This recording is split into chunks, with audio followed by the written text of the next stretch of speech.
આજથી આપણે chapter number 13 start કરીએ છીએ, એટલે કે વનસ્પતિમાં વૃદ્ધિ અને વિકાસ વાળું નવું ચેપ્ટર. ફાઇન. હવે અગેઇન ચેપ્ટરની અંદરનો શરૂઆતનો જે ભાગ છે આપણો, જેનું ડિસ્કશન આજે આપણે કરવાના છીએ, એ ભાગ એવો છે કે જે આપણે ચેપ્ટર નંબર 5 અને 6માં કોઈક ને કોઈક રીતે થોડું ઘણું એના વિશે માહિતી મેળવેલી છે, ભણેલું છે. એટલે થોડું ઘણું એવું લાગશે તમને કે થોડુંક રિવિઝન થઈ રહ્યું છે એમ. બરાબર છે. વૃદ્ધિ અને વિકાસમાં શબ્દો મૂળભૂત રીતે બે છે, એક વૃદ્ધિ અને એક વિકાસ. તો સૌથી પહેલા તો બંનેના અર્થને સમજવા પડે કે વૃદ્ધિ કોને કહેવાય, વિકાસ કોને કહેવાય. બરાબર છે. અને વનસ્પતિની સાપેક્ષે વૃદ્ધિ અને વિકાસ કઈ રીતે થાય છે, મૂળભૂત ચર્ચા આપણે આ ચેપ્ટરની અંદર આ કરવાની છે. રાઈટ. તો ચાલો ચેપ્ટર નંબર 13ની શરૂઆત કરીએ છીએ અને વનસ્પતિ એમાં વૃદ્ધિ અને વિકાસની પ્રક્રિયાની વાત આપણે સમજવાનો પ્રયત્ન કરીએ. ઓલરાઈટ. તો સૌથી પહેલા જે સૌથી અગત્યનો મુદ્દો એવો છે કે ચેપ્ટર નંબર 8ની અંદર જ્યારે પ્રસ્તાવના કદાચ તમે વાંચ્યું હોય બાય મિસ્ટેક, ભૂલથી, બરાબર છે, એની અંદર એક વાક્ય લખેલું હતું. ચેપ્ટર નંબર 8, હું કોષની વાત કરું છું. તો એ પ્રસ્તાવનામાં એક વાક્ય એવું લખેલું હતું કે કોઈ પણ બહુકોષીય સજીવ હશે, એના જીવનચક્રની શરૂઆત હમણાં ફરજિયાત એક જ કોષીય સંરચનાથી થાય છે, જેનું નામ છે યુગ્મનજ અથવા તો ફલિતાંડ. કોને કોને યાદ છે આ શબ્દ? કોને કોને વાંચેલો છે? Good good, fine. તો આપણે વાત કરીએ છીએ અત્યારે સપુષ્પી વનસ્પતિ. સપુષ્પી વનસ્પતિ. સપુષ્પી વનસ્પતિ ઉચ્ચ કક્ષાની વનસ્પતિ છે, એટલે ડેફિનેટલી બહુકોષીય જ હોય. એટલે આ બહુકોષી સજીવ છે, એટલે એ નિયમ આના માટે લાગુ પડે છે કે એના જીવનચક્રની શરૂઆત એક કોષીય સંરચના એટલે કે યુગ્મનજ અથવા તો ફલિતાંડથી જ થાય. બરાબર છે. એટલે એ જે નિયમ આપણે ચેપ્ટર નંબર 8માં ભણ્યા હતા ને, એ અહીંયા આકૃતિમાં ડેમોન્સ્ટ્રેટ કરેલો છે. બરાબર છે કે આ જે છે સૌથી પહેલો જે કોષ છે ને, એ યુગ્મનજ છે અથવા તો ફલિતાંડ છે. એ શું કરે છે? કોષીય વૃદ્ધિ કરે છે. જો પોઈન્ટ ટુ બી નોટેડ, વૃદ્ધિ કરે છે. એકમાંથી બે કોષ, સંખ્યાની વૃદ્ધિ. યાદ આવી ગયું ચેપ્ટર નંબર 1? કોને યાદ છે વૃદ્ધિના પ્રકારો? સંખ્યામાં વૃદ્ધિ અને કદમાં વૃદ્ધિ. કોને કોને યાદ છે? હેન્ડ રેઇઝ કરો જોઈએ. Very good, very good. ચાલો, તો અહીંયા કોષોની સંખ્યામાં વૃદ્ધિ થાય. શું થાય? કોષોની સંખ્યામાં વૃદ્ધિ થાય. તો કોષોની સંખ્યામાં વૃદ્ધિ થાય, એકમાંથી બે થાય, બેમાંથી ચાર થાય, ચારમાંથી 8 થાય, 8માંથી 16 થાય, 16માંથી 32 થાય, 32માંથી 64 થાય. એમ કરતા કરતા કોષોનો જથ્થો બને. એ જે કોષોનો જથ્થો બને છે ને, એ કોષોના જથ્થાને આપણે કહીએ છીએ ભ્રૂણ. શું કહીએ છીએ? ભ્રૂણ કહીએ છીએ. શું કહીએ છીએ? ભ્રૂણ. તો અહીંયા આ આકૃતિઓ જે છે, આ 1, 2, 3 અને ઇવન આ ચોથી આકૃતિ ત્યાં સુધી ભ્રૂણ છે. શું છે? ભ્રૂણ. હવે મને એક પ્રશ્ન જવાબ કોણ આપી શકે? વનસ્પતિ એમાં ભ્રૂણ ક્યાં આવેલો હોય? કોણ કહી શકે? વનસ્પતિમાં ભ્રૂણ ક્યાં આવેલો હોય? અમદાવાદ સેન્ટરમાંથી હેન્ડ રેઇઝ થયો છે, ફટાફટ ચલો.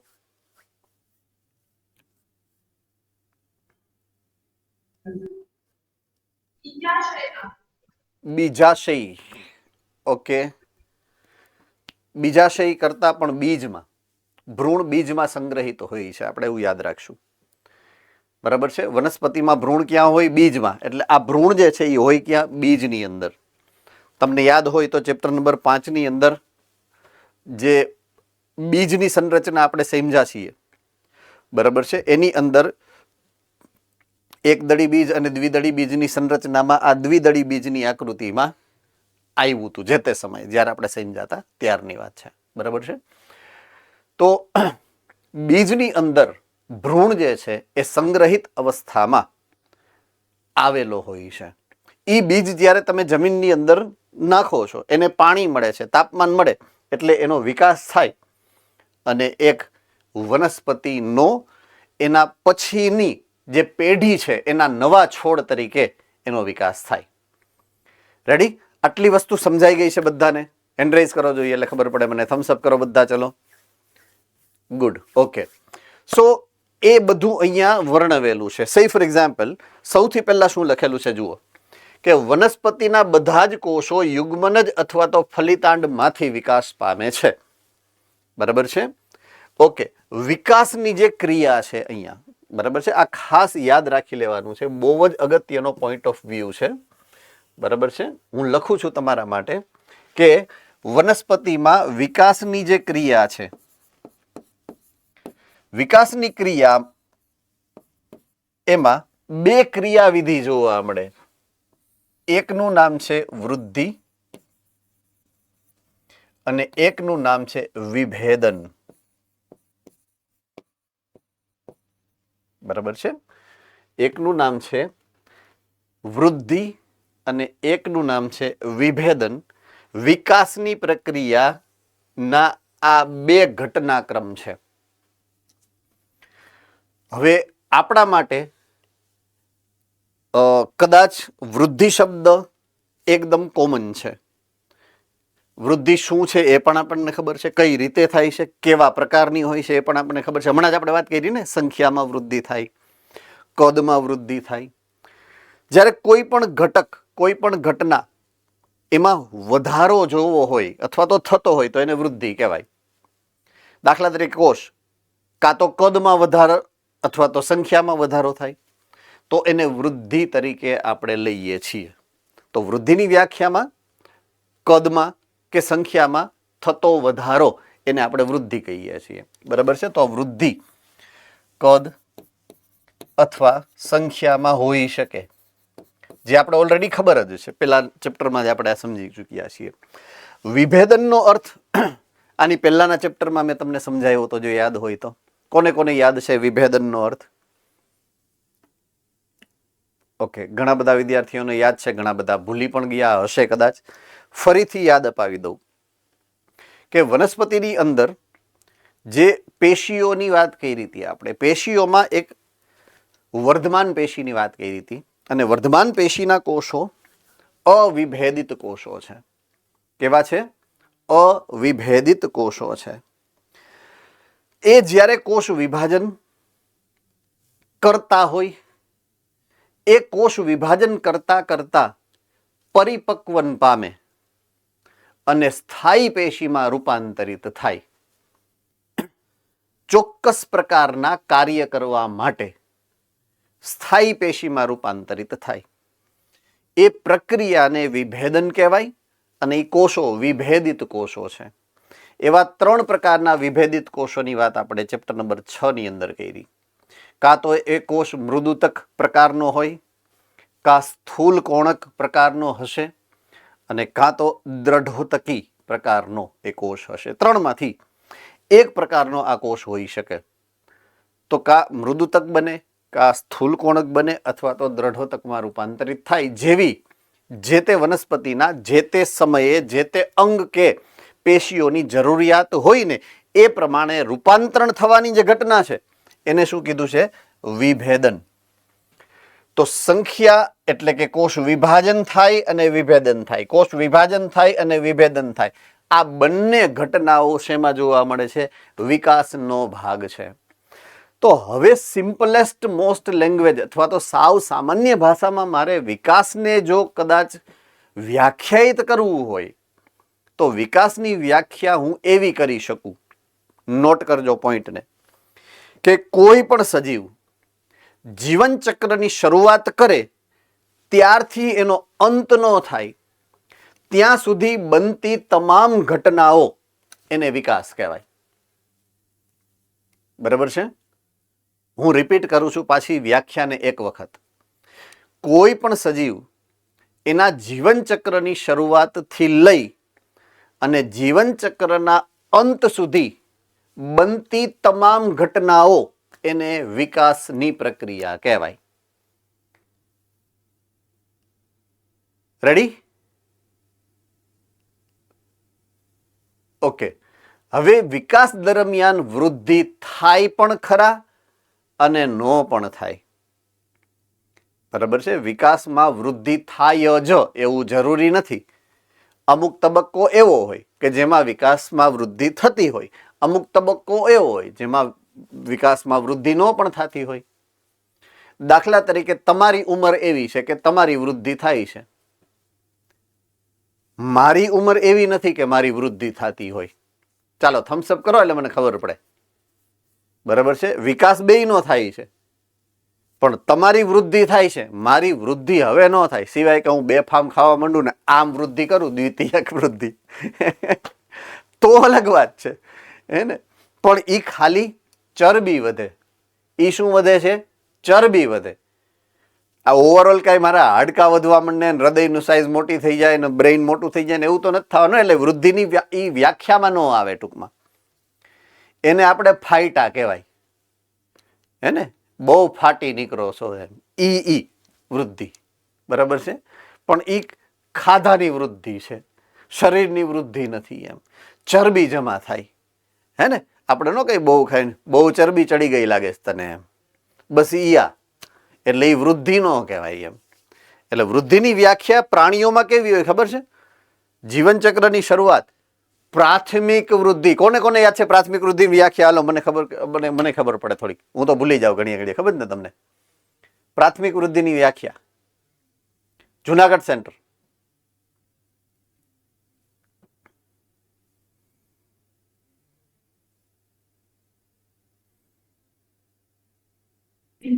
વનસ્પતિની લંબાઈમાં ઊંચાઈમાં જે વૃદ્ધિ થાય એને પ્રાથમિક વૃદ્ધિ કહેવાય. મેં વૃદ્ધિની વ્યાખ્યા પૂછી છે, વનસ્પતિમાં વૃદ્ધિની વ્યાખ્યા નહીં. પ્રાથમિક વૃદ્ધિ એટલે શું? પુખ્ત થયા સુધીમાં જે વૃદ્ધિ થાય એને પ્રાથમિક વૃદ્ધિ કહેવાય. ગુડ. કોઈ પણ સજીવ એના જન્મથી લઈ અને પુખ્ત અવસ્થા પ્રાપ્ત કરે ત્યાં સુધી થતી વૃદ્ધિ છે એને પ્રાઇમરી અથવા તો પ્રાથમિક વૃદ્ધિ કહેવાય. તો પ્રાથમિક વૃદ્ધિ દરમિયાન પ્રાણીઓની અંદર વૃદ્ધિ જોવા મળે, શરીર વૃદ્ધિ પામે. તમે પ્રાથમિક વૃદ્ધિમાંથી પસાર થાવ છો, જ્યારે હું દ્વિતીયક વૃદ્ધિમાંથી પસાર થાઉં છું. તો એમાં વૃદ્ધિ નથી થતી, વિકાસ ખાલી થાય, વૃદ્ધિ ના થાય. તો પ્રાણીઓમાં ફક્ત પ્રાથમિક વિકાસ દરમિયાન જ વૃદ્ધિ જોવા મળે અને વનસ્પતિ જીવન પર્યંત વૃદ્ધિ પામે. આ ખાસ એક નોંધનીય બાબત છે. આ ખાસ એક નોંધનીય બાબત છે કે જે ડિફરન્ટ છે, તફાવતનો મુખ્ય મુદ્દો છે. વનસ્પતિ વૃદ્ધિ અને પ્રાણી વૃદ્ધિનો સૌથી મોટો તફાવતનો મુદ્દો આ છે કે પ્રાણીઓની જે વૃદ્ધિ છે એ મર્યાદિત સમય દરમિયાન જ જોવા મળશે, જ્યારે વનસ્પતિઓ જીવન પર્યંત વૃદ્ધિ કરશે. રેડી? ઓકે. શરૂઆતમાં એ જાણવું જરૂરી છે કે કોઈ એક પરિપક્વ વૃક્ષ હશે, વૃક્ષ મોટું, એનો વિકાસ એક યુગ્મ નજમાંથી જ થયેલો છે, જેમાં એ ઉચ્ચ અને ક્રમબદ્ધ એક સુનિશ્ચિત પ્રક્રિયામાંથી પસાર થયેલો હોવો જોઈએ. કોણ? ઓલો યુગ્મનજ કોષ. આવી રહ્યો. આખી જો તમને ડાયાગ્રામથી આખું સમજાયું કે આમાંથી પછી જે વૃક્ષ બને તો હકીકતમાં તો એક કોષીય અવસ્થાથી એને શરૂ કર્યું. અહીંયાથી ઘણા બધા પ્રકારના અલગ અલગ પ્રકારની વિકાસની પ્રક્રિયાઓમાંથી પસાર થયું. કોષ વિભાજન કર્યું, કોષ વિભેદન કર્યું, સંખ્યામાં વૃદ્ધિ કરી, કદમાં વૃદ્ધિ કરી અને એ પૂર્ણ એટલે કે પરિપક્વ વૃક્ષ જે છે એનું એને સ્વરૂપ ધારણ કર્યું. બરાબર છે? ઓકે. આ પ્રક્રિયા એટલે વિકાસની પ્રક્રિયા, વૃદ્ધિની પ્રક્રિયા. બરાબર છે? તો આ પ્રક્રિયા દરમિયાન એક જટિલ શરીરની સંરચનાનું નિર્માણ થાય. જટિલ શરીરની સંરચનાનું નિર્માણ થાય વનસ્પતિ દ્વારા. વાનસ્પતિક અવયવો બને જેનું નામ છે મૂળ, પ્રકાંડ, પર્ણ. બરાબર છે? અને પ્રજનન અવયવો બને પુષ્પ, બીજ અને ફળ. જેવી વનસ્પતિ હશે એવા અવયવોનો વિકાસ કરશે. જેવી વનસ્પતિની જરૂરિયાત હશે એટલી વૃદ્ધિ કરશે, એટલું કદ હશે એટલી એની મહત્તમ ઊંચાઈ હશે, વગેરે વગેરે. એવું એનું લાંબુ કે ટૂંકું જીવનચક્ર હશે. તો વનસ્પતિ પોતાની જરૂરિયાત મુજબ અલગ અલગ પ્રકારની સંરચનાઓ વિકસાવે છે. મૂળ, પ્રકાંડ, પર્ણ, પુષ્પ, બીજ, ફળ વગેરે. બરાબર છે? અને જીવનચક્ર જ્યારે પૂરું થાય ત્યારે અંતે વનસ્પતિ જે છે એનો નાશ થાય છે, સુકાઈ જાય છે, એટલે કે મૃત્યુ પામે છે. બરાબર છે. એટલે જીવનચક્રની શરૂઆતથી લઈ અને જીવનચક્રની મૃત્યુ સુધી જેટલા પણ ક્રમિક ફેરફારો થાય ને એ બધા જ ક્રમિક ફેરફારો એટલે વિકાસ. એટલે વિકાસની વ્યાખ્યાનો અર્થઘટન અહીંયા આપેલું છે. બરાબર છે. ઓકે, આમાં કોઈને કઈ ડાઉટ ખરો? કોઈને કઈ ડાઉટ? All right. તમારી બુકની અંદર બીજાંકુરણની આકૃતિ આપેલી છે કે નહીં જુઓ તો. બધાને આપેલી છે? ગુડ. તો કોઈ પણ બીજને જ્યારે તમે જમીનની અંદર નાખશો તો જમીનની અંદર બીજ ગયા પછી એને ચોક્કસ પર્યાવરણની જરૂરિયાત હોય છે. બરાબર છે. જો અહીંયા લખેલું છે સાનુકૂળ પરિસ્થિતિ હોય તો, અહીંયા લખેલું એવું છે સાનુકૂળ પરિસ્થિતિ હોય તો બીજનું બીજાંકુરણ થાય છે. બરાબર છે. સાનુકૂળ પર્યાવરણ એટલે શું? કોને ખબર છે? બીજના બીજાંકુરણ માટે સાનુકૂળ પર્યાવરણ કેવું હશે અથવા તો હોવું જોઈએ? કોને ખબર છે? ઓકે, રાજકોટ ગુરુકુળ. યોગ્ય તાપમાન અથવા ભેજવાળું વાતાવરણ. બેમાંથી એક જ કે બે? બે. ઓકે, યોગ્ય તાપમાન અને ભેજવાળા વાતાવરણ કરતા હું પાણી શબ્દ વાપરું છું, રિપ્લેસ કરું છું ભેજને. પાણીની જરૂરિયાત છે વનસ્પતિને. બરાબર છે. બીજાંકુરણ માટે તમારે પાણી નાખવું જ પડે ને. બીજ જ્યારે તમે જમીનમાં નાખો એટલે જમીનમાં પાણી નાખવું પડે, કાં તો વરસાદ આવવો જોઈએ. બરાબર છે. ખાલી આ બે જ જોઈએ કે ત્રીજી કોઈ વસ્તુની જરૂરિયાત હશે?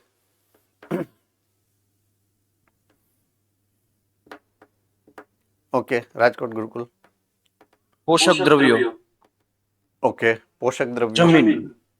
જમીન. ઓકે, જમીન અથવા તો પોષક દ્રવ્ય એવું હું લખું છું.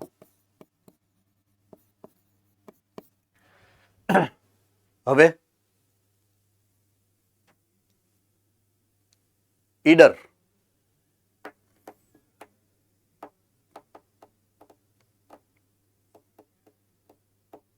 સૂર્યપ્રકાશ. ઓકે, સૂર્યપ્રકાશ.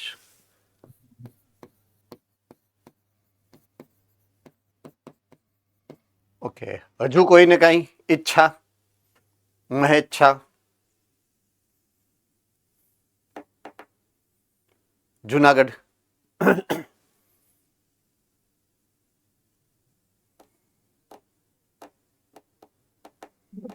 વાયુ. વાયુ.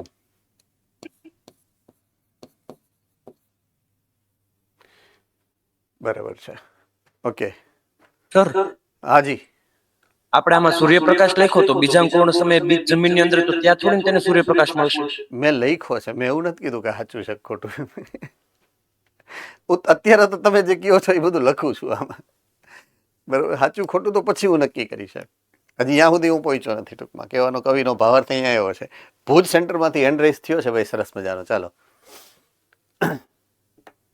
યોગ્ય જમીનમાં પીએચ. ઓકે, જમીનની અંદર યોગ્ય પીએચ. ફાઇન. ઓકે, જમીનને હું, કારણ કે તમે અત્યારે કર્યું છે એવું, જમીનની અંદર જ બીજ નાખ્યું છે એટલે જમીન જે છે એ તો ઓલરેડી છે જ, પોષક દ્રવ્ય ઓલરેડી છે જ. હવે તમારી ઉપરાંત શું આપવાનું છે એની વાત કરીએ. એટલે હું જમીનને કાઢી નાખું છું, પોષક દ્રવ્યને કારણ કે એ ઓલરેડી છે જ. તમે પહેલા જ અહીંયા એનો મેળ કર્યો ને પછી બીજ નાખ્યું છે એટલે હવે તમારે એ નાખવાની જરૂરિયાત નથી. આઈ હોપ તમને સમજાઈ ગયો હશે હું જે કહેવા માંગુ છું. બરાબર છે. ઓકે, સૂર્યપ્રકાશની જરૂરિયાત ન હોય કારણ કે જમીનની અંદર સૂર્યપ્રકાશ કોઈ દી જવાનો ન હોય. It was right answer. જેને કીધો તો એ પરફેક્ટ છે. બરાબર છે કે જમીનની અંદર સૂર્યપ્રકાશ ના જાય. હા, તાપમાનની જરૂરિયાત છે એ યોગ્ય છે, પાણીની જરૂરિયાત છે એ યોગ્ય છે, અને વાયુ શબ્દ ત્યાં ખોટો પડે છે. It is oxygen, O2. એ સાચો જવાબ છે. એટલે આ ત્રણ પરિસ્થિતિની જરૂરિયાત છે: યોગ્ય તાપમાન, પાણી અને ઓક્સિજન. આ ખાસ યાદ રાખી લેવાનું છે. બીજાંકુરણ માટેની આ આદર્શ જરૂરિયાત છે. બરાબર છે. એટલે જ કોઈ પણ ખેડૂત હંમેશા જ્યારે ખેડ કરવી હોય એટલે કે વાવણી કરવી હોય એ પેલા હળથી એને ખોદી નાખે, જૂતે, બરાબર છે. એનાથી શું થાય, જમીન જે છે એ કેવી થઈ જાય, છિદ્રાળુ થઈ જાય, એટલે હવા અંદર વહી જાય એટલે ઓક્સિજન પ્રાપ્ત થઈ શકે. પછી એને પાણી નાખે એટલે જમીનની અંદર પાણી ઉતરે, બરાબર છે. અને જ્યારે યોગ્ય તાપમાન એને મળે છે ત્યારે એ બીજાંકુરણ કરી શકે છે.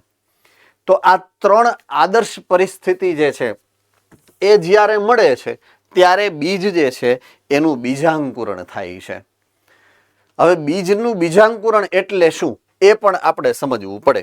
તો આવી સાનુકૂળ પરિસ્થિતિઓની ગેરહાજરીમાં બીજાંકુરણ થતું નથી. પોઈન્ટ ટુ બી નોટેડ. જ્યાં સુધી બીજને આ 3 પરિસ્થિતિ ઇષ્ટતમ ન મળે, ઇષ્ટતમ તાપમાન, પાણી, ઓક્સિજન, આ 3 બીજાંકુરણ માટે જેટલી જરૂરિયાત છે એટલું ન મળે ત્યાં સુધી બીજાંકુરણ થતું નથી. એટલે કે એનો અર્થ એ છે બીજ સુષુપ્તરીય, એને કહેવાય બીજની સુષુપ્તાવસ્થા. શું કહેવાય?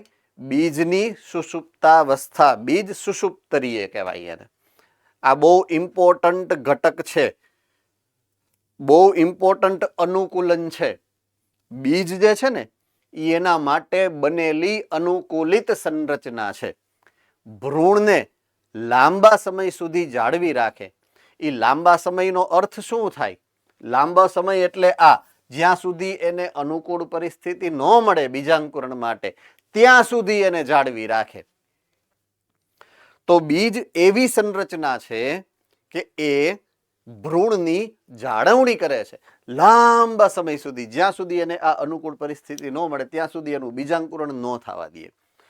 તેઓ વૃદ્ધિની ક્રિયાને અમુક ચોક્કસ સમય સુધી અટકાવે છે, એટલે કે વિશ્રામ કરે છે. મેં શું કીધું? બીજ આરામ કરે, બરાબર છે. સુષુપ્તાવસ્થા કહેવાય એને, બીજની સુષુપ્તાવસ્થા. ચાલો, આ ખબર પડી ગઈ છે? એન્ડ્રેસ કરો ફટાફટ. Okay, good. ચાલો હું આગળ વધું છું. એક પોઈન્ટ. એકવાર અનુકૂળ પરિસ્થિતિ પુનઃ પ્રાપ્ત થાય ત્યારે બીજ પુનઃ ચયાપચયિક પ્રવૃત્તિ દર્શાવે અને વૃદ્ધિ પામે. જો શબ્દ બહુ સરસ રીતે અહીંયા પ્રયોગ કરેલો છે કે બીજ પુનઃ, પુનઃ એટલે શું? ફરીથી ચયાપચયિક પ્રક્રિયા શરૂ કરે. મીન્સ એનો અર્થ શું થઈ ગયો? પહેલા એને ચયાપચય કરવાની શરૂઆત ઓલરેડી કરી દીધી છે, પછી એને શું કર્યું? વચ્ચે બ્રેક લીધો, વિશ્રામ લીધો.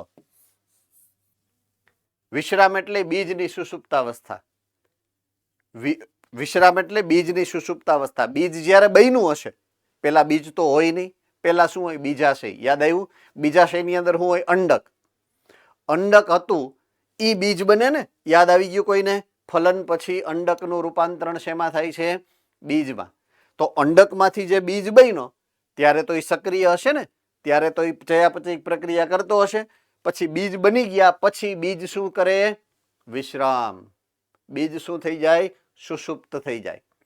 બીજ સુષુપ્ત થઈ ગયા પછી લાંબા સમય સુધી ભ્રૂણને હાચવે. પછી પાછી પુનઃ ચયાપચયની પ્રક્રિયા ક્યારે શરૂ કરે? અનુકૂળ પર્યાવરણ જેને મળે છે, ઓલા 3 પરિબળની વાત કરી, એ 3 પરિબળ યોગ્ય રીતે એને મળે ને ત્યારે એ ફરીથી ચયાપચયની પ્રક્રિયાઓ શરૂ કરશે. હવે વૃદ્ધિ પામશે. વિકાસની ક્રિયા સંચાલિત અને નિયંત્રિત કરતા પરિબળો વનસ્પતિ માટે 2 પ્રકારના હોય છે. 2 પ્રકારના પરિબળો એવા છે વનસ્પતિમાં કે જે વૃદ્ધિ અને વિકાસની પ્રક્રિયાનું નિયંત્રણ કરતા હોય. એક વનસ્પતિના પોતાના અંદરના પરિબળ, એને અંતઃસ્થ અથવા તો આંતરિક પરિબળો કહેવાય. અને બીજું પર્યાવરણ. પર્યાવરણીય પરિબળોના હમણાં ચર્ચા કરી તમે. પાણી, તાપમાન, ઓક્સિજન, આ પર્યાવરણીય પરિબળો છે. વનસ્પતિની અંદર તો કે કોષ, કોષના ચયાપચયિક દ્રવ્યો, કોષની ચયાપચયિક ક્રિયાવિધિ, જનીન, આ એના આંતરિક પરિબળો છે. આ બંને પ્રકારના પરિબળોની અસર વનસ્પતિની વૃદ્ધિ અને વિકાસની પ્રક્રિયાનું નિયંત્રણ કે સંચાલન કરતું હોય છે. રેડી? ચાલો એક સ્ટેપ આગળ વધીએ છીએ હવે.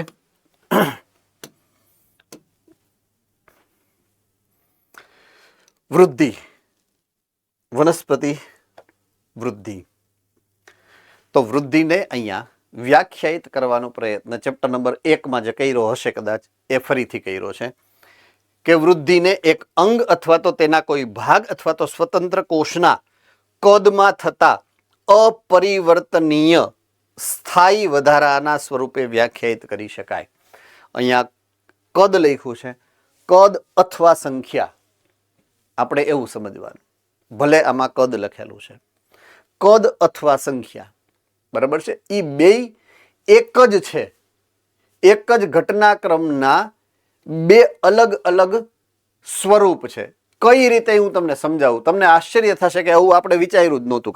કદાચ હું એવું નથી કહેતો નહીં જ વિચાર્યું હોય, પણ મોટે ભાગે એવું ધ્યાન આપણું જાતું હોય નહીં. જો હું તમને સમજાવું, ઉદાહરણ તરીકે આ કોઈ એક કોષ છે, હું ચેપ્ટર નંબર 10માં આવી ગયો, કોષ વિભાજન. કોઈ એક કોષ છે, કોષ ચક્રમાં પ્રવેશે એટલે સૌથી પહેલી અવસ્થા કઈ આવે? G1 તબક્કો.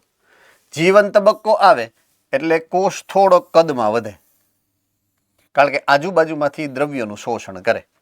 એમ I very correct or not? હા કે ના? ઓકે. એટલે અહીંયા કોષ આજુબાજુમાંથી પોષક દ્રવ્યોનું શોષણ કરે છે. આપણે એવું અહીંયા બતાવું છું હું. આ કોષ છે ને એ પોષક દ્રવ્યોનું શોષણ કરે છે, એટલે થોડોક વૃદ્ધિ કરી. કોષના કદમાં વૃદ્ધિ થઈ. તબક્કાને મેં નામ આપ્યું G1 તબક્કો. જ્યારે આ સામાન્ય હતો એટલે G0 અવસ્થામાં હતો ત્યારે કોષ હજી વૃદ્ધિ કરતો નહોતો, હજી કોષ ચક્રમાં પ્રવેશ નહોતો. G0 યાદ આવી ગયું? કોને ખબર છે G0 નો મતલબ? Okay, good. હવે G1 તબક્કામાં આવ્યો એટલે કોષે વૃદ્ધિ કરી, પછી S તબક્કો આવે. S તબક્કામાં કોષ એવડો ને એવડો રહે, બરાબર? S તબક્કામાં કોષ એવડો ને એવડો રહે, ફક્ત કોષ કેન્દ્રનો અંદરનો જથ્થો બેવડાય. S તબક્કામાં સ્વયં જનન થાય, બરાબર છે, એટલે કોષ કેન્દ્રમાં વૃદ્ધિ થઈ, બરાબર છે. પછીની અવસ્થા આવે G2 અવસ્થા, એટલે કોષ ફરીથી થોડોક મોટો બને. શું કામ? કોષ કેન્દ્ર એવડું ને એવડું રહે, ફરીથી એ શું કરશે? આજુબાજુમાંથી દ્રવ્યોને શોષણ કરી અને આ G2 અવસ્થા પ્રાપ્ત કરે. એટલે કોષ જો અહીંયા હતો એનાથી લગભગ ડબલ થઈ ગયો અહીંયા. એમાં જુઓ જોઈએ, બરાબર છે, હું સમજાવું છું એ પર પ્રોપરલી બધા એના મગજમાં ઉતરે છે કે નહીં? એટલે ફરીથી કોષીય વૃદ્ધિ થાય, કદમાં વૃદ્ધિ થઈ, અને આ વૃદ્ધિ G2 અવસ્થા કીધી આપણે. પછી એ M તબક્કામાં જાય. હવે આવશે M તબક્કો. M તબક્કામાં આ એક કોષમાંથી એટ ધી એન્ડ બે કોષ બને. સંભાજન છે એવું આપણે માની લઈએ છીએ. બે બાળકોષો બને.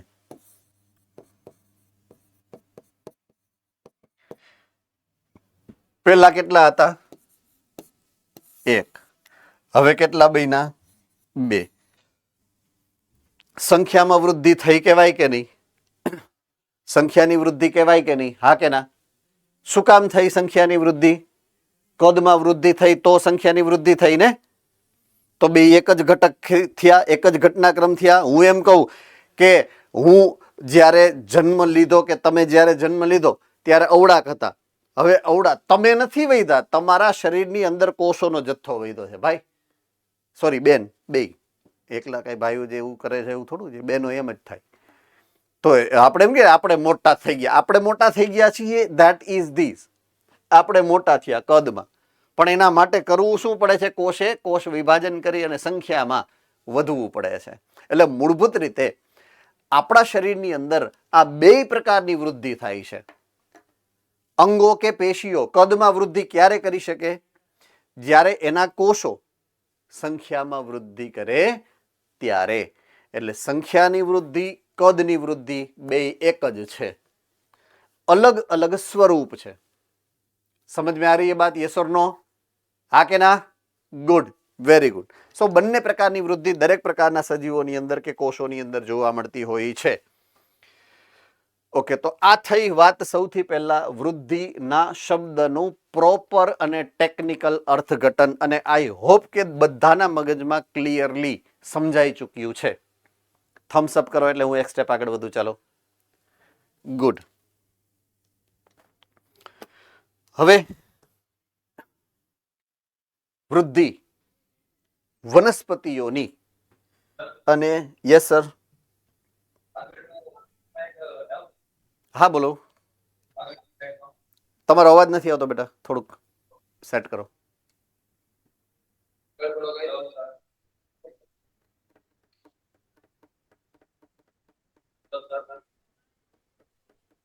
હેલો હા બોલો. સર, એમાં એક શબ્દ હતો અપરિવર્તનીય વૃદ્ધિ, એટલે અપરિવર્તન એટલે ઊંધી ન થાય એમ. એનું પરિવર્તન એટલે ઊંધું ન થાય એમ. દાખલા Okay, તરીકે એકમાંથી બે કોષ બન્યા પછી પાછો એક કોષ ન બને. अब समझ में आ रही है बात? यस और नो? યસ. ઓકે. કોષ દાખલા તરીકે નાનો છે પછી મોટો બન્યો પછી પાછો નાનો ન બની શકે એમ. એટલે અપરિવર્તનીય વૃદ્ધિ એનો અર્થ એવો કાઢવાનો છે. ઓકે, યસ, વનસ્પતિની વૃદ્ધિની વાત છે હવે ખાસ. તો વનસ્પતિઓની અંદર વૃદ્ધિ છે ને, ઇનડિસ્ક્રિમિનેટ અંગ્રેજીમાં શબ્દ છે, ઇનડિસ્ક્રિમિનેટ. ગુજરાતીમાં જે શબ્દ વાપરો છે એ છે અમર્યાદિત વૃદ્ધિ. સરળ ભાષામાં કહીએ, સરળ ભાષામાં તો એનો અર્થ આવો થાય, જીવનભર અને સતત થાય. જીવનભર અમર્યાદિત વૃદ્ધિ ની ક્ષમતા વનસ્પતિઓની છે, પ્રાણીઓની નથી. રેડી? તો વનસ્પતિઓની વૃદ્ધિ એકદમ વિશિષ્ટ પ્રકારની છે. શું કામ? આને કારણે આ એની ક્ષમતા છે, જીવન પર્યંત અને અમર્યાદિત વૃદ્ધિ કરવાની ક્ષમતા વનસ્પતિઓ પાસે છે.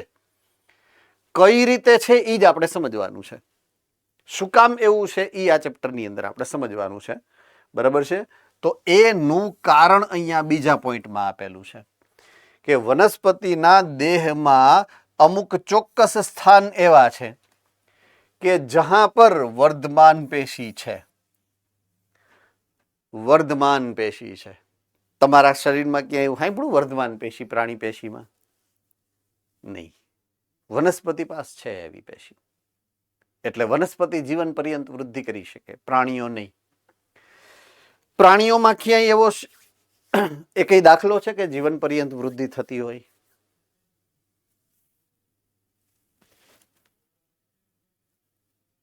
જુનાગઢ.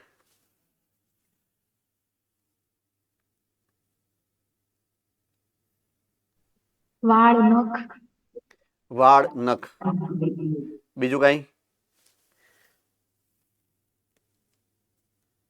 ચામડી, અધિસ્તર, રાઈટ? ખાસ સ્ત્રુત અધિચ્છદ. તો શું કામ સ્ત્રુત અધિચ્છદ? સતત કોષ વિભાજન પામી અને નવા કોષ, એ જે અધિચ્છદ છે એ અસ્તરને શું કહેવાય? સૌથી નીચેનું હોય એને. કોને યાદ છે કે એ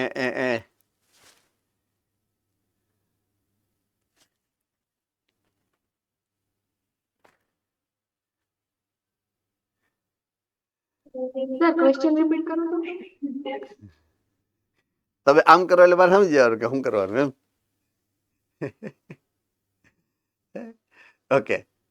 અધિસ્તર એમાં સ્ત્રુત અધિચ્છદ એટલે કે જે બહુસ્તરીય તમારી ચામડી ટૂંકમાં, એનું સૌથી નીચેનું એક એવું લેયર છે, એવું સ્તર છે કે જે સતત કોષ વિભાજન કરીને નવા કોષો ઉમેરતું હોય. એનું નામ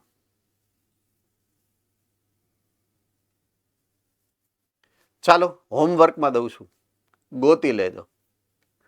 હે ને? હોમવર્કમાં દઉં છું. સસ્પેન્સ. તો ઈ એક સ્તર એવું છે કે જે જીવન પર્યંત વૃદ્ધિ કરશે. એટલે એવું નથી કે આપણા શરીરમાં 100% જીવન પર્યંત વૃદ્ધિ ન થતી હોય. તમારા રુધિરના કોષો આરબીસી, ડબલ્યુબીસી સતત બને ને, આખી જિંદગી બને, જ્યાં સુધી તમે જીવો ત્યાં સુધી.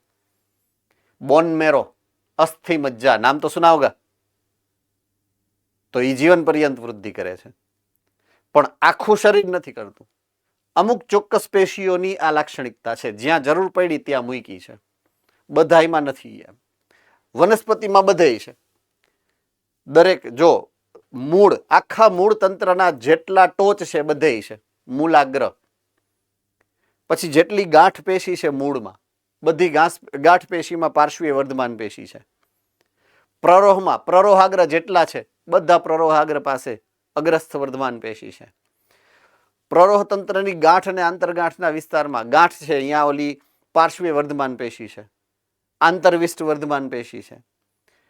રાઈટ? એટલે સતત આ વર્ધમાન પેશી જે છે એને કારણે જીવન પર્યંત વૃદ્ધિ પામવાની ક્ષમતા વનસ્પતિઓ પાસે છે, પ્રાણીઓની આ લાક્ષણિકતા નથી. તો આવી વર્ધમાન પેશીઓના કોષો વિભાજન અને સ્વયં જનન પામવાની ક્ષમતા ધરાવે છે. બરાબર છે? જો આ ખાસ મુદ્દો છે. આવી વર્ધમાન પેશીના કોષોની લાક્ષણિકતા આપણે લખી છે, સેમજી છે વનસ્પતિ પેશીમાં, ચેપ્ટર નંબર 6 માં, કે એ સતત વિભાજન પામી શકવાનો ગુણધર્મ ધરાવે છે. યાદ છે? કોને કોને યાદ છે? રેઝ કરો જોઈએ. ચાલો, ઓકે. વનસ્પતિ પેશી ને વર્ધમાન પેશી જેટલા માટે કીધી, સતત કોષ વિભાજન પામી વૃદ્ધિ દર્શાવે. તો વિભાજન પામવાની ક્ષમતાને કારણે જ એને વર્ધમાન પેશી આપણે કીધી છે. રાઈટ? જો કે આ કોષો ઝડપથી વિભાજન ક્ષમતા ગુમાવી પણ દે છે. કોણ? નવા બનેલા કોષો. વર્ધમાન પેશીના કોષો નહીં. વર્ધમાન પેશીના કોષો વિભાજન પામી અને જે નવા કોષ બનાવશે ને એની આ વાત કરે છે. બરાબર છે? એ શું કરશે? ઝડપથી વિભાજન પામવાની ક્ષમતા ગુમાવી દે. એનો અર્થ શું થાય? કોણ કહી શકશે? આ શબ્દનો અર્થ શું થાય? ઝડપથી વિભાજન પામવાની ક્ષમતા ગુમાવી દે છે. રાજકોટ સેન્ટર. વિભેદિત થઈ જાય. Exactly right. રાઈટ? વિભેદિત થઈ જાય. કાં તો એ મૃદુતક બને, કાં તો એ સ્થૂલ કોણક બને, અથવા તો દ્રઢોતક, સ્થાયી પેશીમાં રૂપાંતરિત થઈ જાય. જો હું તમને યાદી અપાવી દઉં, ચેપ્ટર નંબર 5 ની અંદર તમે ભણ્યા છો મૂળના 3 પ્રદેશો. પહેલો પ્રદેશ વર્ધમાન એક્ટિવિટી દર્શાવે, યાદ આવ્યું? એમાં વર્ધમાન પેશીના કોષો વિભાજન પામે. કોને કોને યાદ આવ્યું? પહેલો ભાઈ. ઓકે. વચ્ચેનો પ્રદેશ છે વિસ્તરણ પ્રદેશ. વિસ્તરણ પ્રદેશમાં હું કોષ વૃદ્ધિ કરે. રાઈટ? અને ત્રીજો પ્રદેશ પરિપક્વન પ્રદેશ, કે જ્યાં કોષ વિભેદન કરે. જો આ બધું એકબીજાથી ઈ જે સમજુ નહીં, અહીંયા પાછું રિપીટ કર્યું છે કે પેલા શું છે? વર્ધમાન પેશીના કોષો, પછી એ શું કરે? તો કે વૃદ્ધિ કરે. વૃદ્ધિ કર્યા પછી શું થાય? એનું વિભેદન થાય. પૂરું થઈ ગયું. એ જ ઘટનાક્રમને અહીંયા બીજી ભાષામાં લખી છે. મૂળ મુદ્દો તમે જે સમજ્યા છો એ જ પાછો અહીંયા રિપીટ કર્યો છે. મેં તમને કીધું હતું ને કે આ શરૂઆતના જે પોઈન્ટ છે એ ઓલરેડી આપણે ક્યાંક ને ક્યાંક ટચ થઈ ગયા હશું, ભણી ગયા હશું ને સમજી ગયા છીએ. એટલે રિવિઝન થતું હશે એવું લાગશે તમને. બરાબર છે? ચાલો, આમાં કોઈને કઈ મુશ્કેલી આ પોઈન્ટ ઓફ વ્યૂઝમાં અત્યારે મેં જે તમને સમજાયું એમાં કોઈને કઈ મુશ્કેલી? બાળકો જેને મુશ્કેલી હોય હેન્ડ રેઝ કરી શકો છો. ઓકે, ચાલો નેક્સ્ટ પોઈન્ટમાં જાઉં છું હું. બરાબર છે? હવે બીજને જ્યારે તમે જમીનની અંદર નાખો, બીજાંકુરણ થાય. બીજને જ્યારે તમે જમીનની અંદર નાખો છો, બીજાંકુરણ થાય, તો એના ભ્રૂણની હું વાત કરું. ભ્રૂણ આકૃતિ પ્રમાણે મેં ભ્રૂણને કંઈક આવી રીતના દોર્યું હતું જે તે સમયે. બરાબર છે? આ આગળનો જે ભાગ હતો એને મેં કીધો તો ભ્રૂણાગ્ર,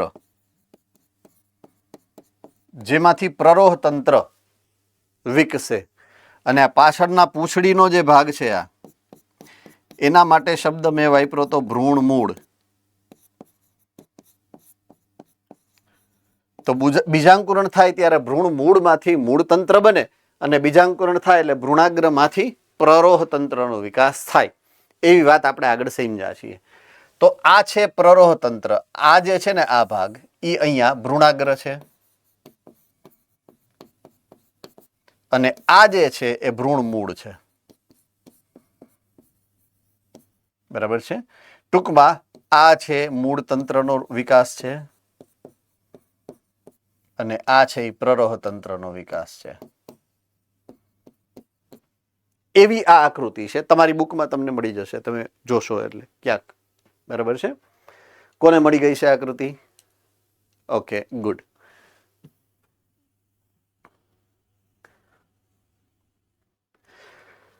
તો જ્યારે પ્રાથમિક વૃદ્ધિ થતી હોય ત્યારે, આઈ રિપીટ, જ્યારે પ્રાથમિક વૃદ્ધિ થતી હોય ત્યારે અહીંયા આગળની બાજુએ અગ્રસ્થ વર્ધમાન પેશી હોય. બરાબર છે? જુઓ, જો મળી ગઈ છે તમને. પ્રાથમિક વૃદ્ધિ દરમિયાન અહીંયા એધા ઉત્પન્ન થાય. બરાબર છે? વાહી એધા મળી ગઈ, જુઓ તો.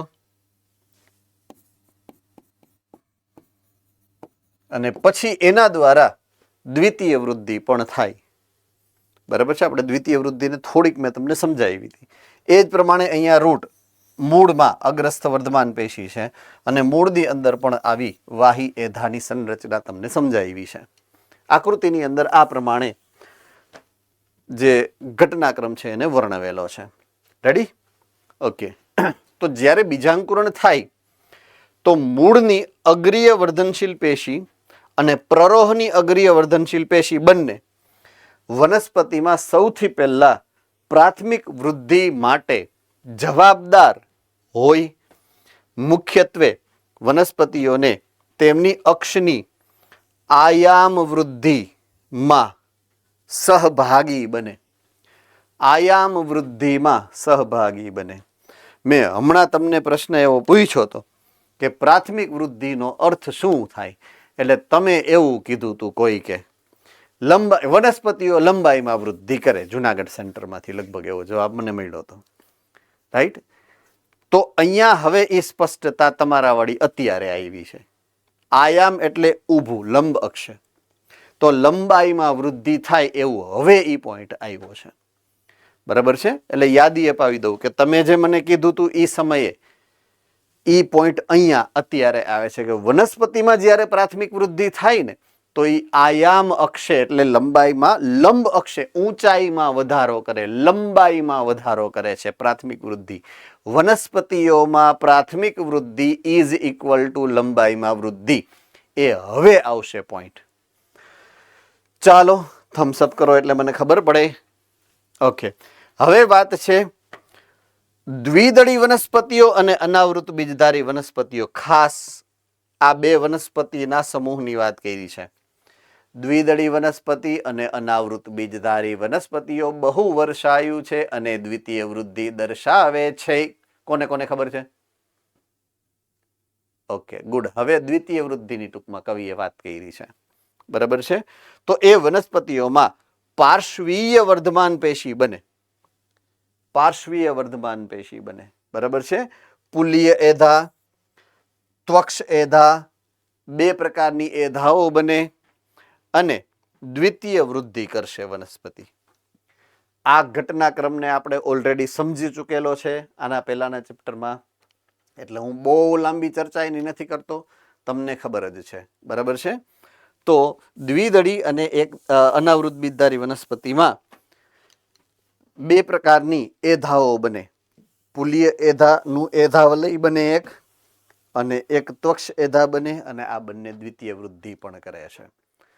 તો પ્રાથમિક વૃદ્ધિ દરમિયાન વૃદ્ધિ માટે અગ્રસ્થ વર્ધમાન પેશી અને આંતરવિષ્ટ વર્ધમાન પેશી સતત વધારો કરશે, અને દ્વિતીય વૃદ્ધિ દરમિયાન એની જે પાર્શ્વીય વર્ધમાન પેશી બનશે એટલે કે એધાઓ બનશે, એ એધા એને વૃદ્ધિ કરાવવામાં મદદ કરશે. એટલે જીવન પર્યંત વૃદ્ધિ કરવાની ક્ષમતા એને આ વિશિષ્ટ બે પ્રકારની વર્ધમાન પેશીની સહાયતાને કારણે, અનુકૂળતાને કારણે આ ક્ષમતા વનસ્પતિઓની અંદર છે. થમ્સઅપ. ગુડ. તો આપ સૌની આજ્ઞા હોય તો હું એક પોઈન્ટ આગળ જઈ શકું. Okay okay. હવે મૂળ એપ્લિકેશન. એપ્લિકેશનનો અર્થ ઉપયોગ ક્યાં? આપણે જે વૃદ્ધિ કરી અને વનસ્પતિ વૃદ્ધિ કરી, એનો ઉપયોગ શું? એમ તો હંમેશા સામાન્ય રીતે ઉપયોગ અવલોકન છે, પ્રયોગો છે, સંશોધનો છે, એમાં એનો ઉપયોગ થતો હોય છે.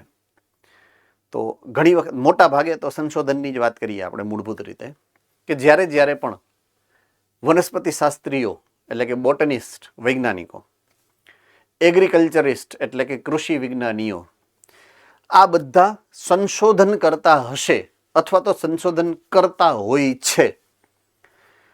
આ સંશોધનના ભાગમાં એક અગત્યનો ગુણધર્મ છે એ આ છે, વનસ્પતિના ભાગોની જે વૃદ્ધિ થાય એનું માપન કરવું.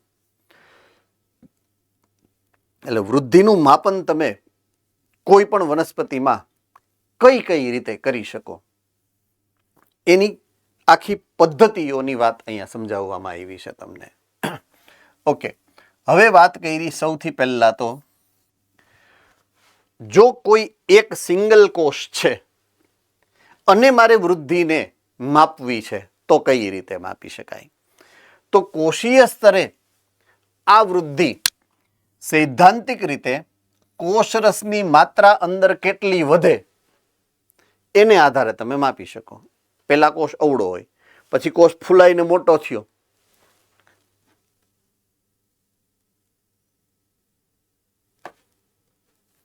આ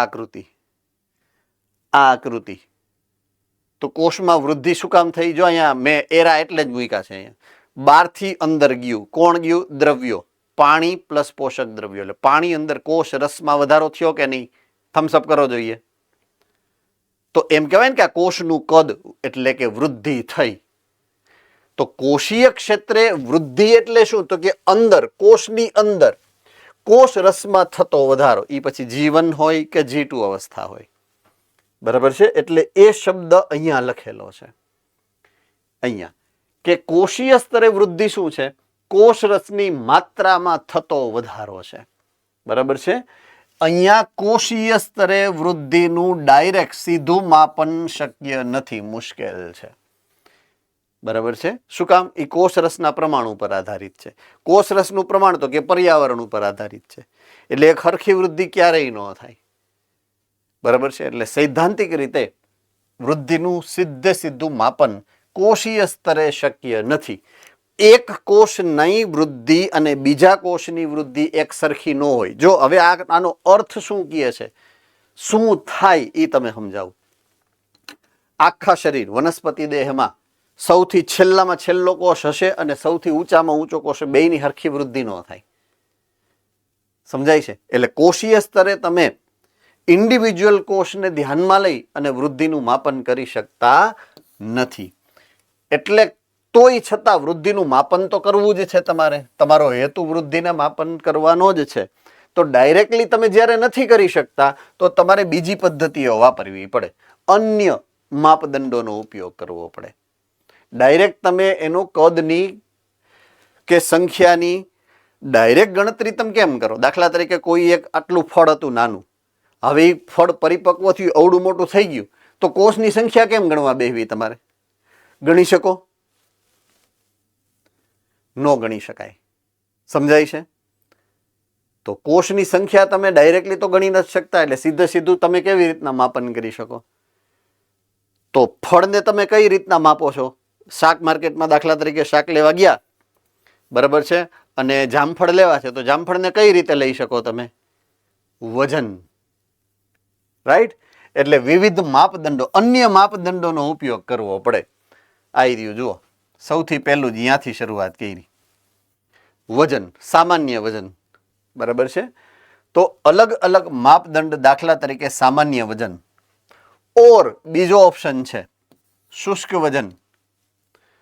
સામાન્ય વજન અને શુષ્ક વજન મેં તમને ચેપ્ટર નંબર 9 પહેલા જ ચેપ્ટરમાં સમજાવ્યું હતું, જે તમને કોઈને યાદ નહીં હોય. હે ને? ત્યારે તો વેર હતા ને આપણે બેયને, હે ને? ત્યારે તો વેર હતા આપણે, યાદ છે ને? આ તો અત્યારે પાછું સમાધાન થઈ ગયું એટલે વાંધો નથી, હે ને? ઓકે, કોને યાદ છે શુષ્ક દળ અને સામાન્ય વજન નો તફાવત? રાજકોટ સેન્ટર, ચાલો.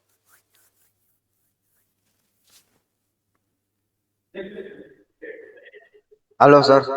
હાલો, હાલી ગઈ તમ તારે, આપણે બંધ હાલવી, તું હાલ. વજન એટલે સામાન્ય પાણી હોય જ્યારે ફળમાં ત્યારેનું વજન. શુષ્ક વજન એટલે તેને તડકા મૂકી જ્યારે પાણી બધું ઉડી જાય તે વખતનું વજન. ઓકે, જ્યારે તમે સૂકવી નાખો અને પછી પાણી એમાંથી બાદ થઈ જાય, શુષ્ક થઈ જાય અને પછી જે વજન વધશે પાણી બાદ કરતા એને શુષ્ક દ્રવ્ય અથવા તો શુષ્ક દ્રવ્યમાન અથવા તો શુષ્ક વજન કહેવાનું છે.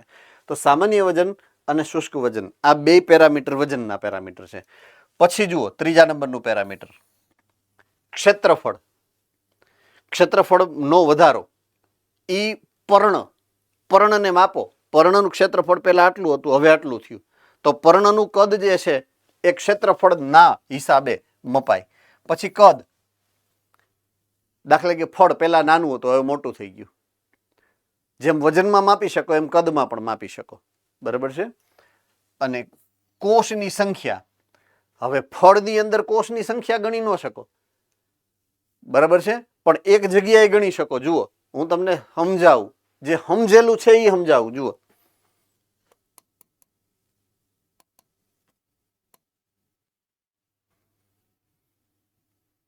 કોષની સંખ્યા 1 માંથી 2 થઈ, 2 માંથી 4 થઈ, 4 માંથી 8 થઈ, 8 માંથી 16 થઈ, 16 માંથી 32 થઈ. ચેપ્ટર નંબર 1 માં, ચેપ્ટર નંબર 2 માં, આ બે ચેપ્ટરમાં આવશે તમારે ધોરણ 12 ની અંદર. બરાબર છે. ફરીથી આવશે. અમુક જગ્યાએ તમારે કોષની સંખ્યાની વૃદ્ધિ થાય. તો આને કહેવાય દ્વિકોષીય ભ્રૂણ. જો અહીંયા લખેલું છે 2 સેલ્સ. આ ભ્રૂણ છે 2 કોષીય, પછી 4 કોષ વાળો ભ્રૂણ આવે, પછી 8 કોષ વાળો ભ્રૂણ આવે, પછી 16 કોષીય ભ્રૂણ આવે, 32 કોષીય ભ્રૂણ આવે, 64 કોષીય. આ બધાય અવસ્થાઓના એક એક નામ છે. એ તમારે ચેપ્ટર નંબર 2 માં આવશે ધોરણ 12 ની અંદર. બરાબર છે. ત્યારે તમે ભણશો.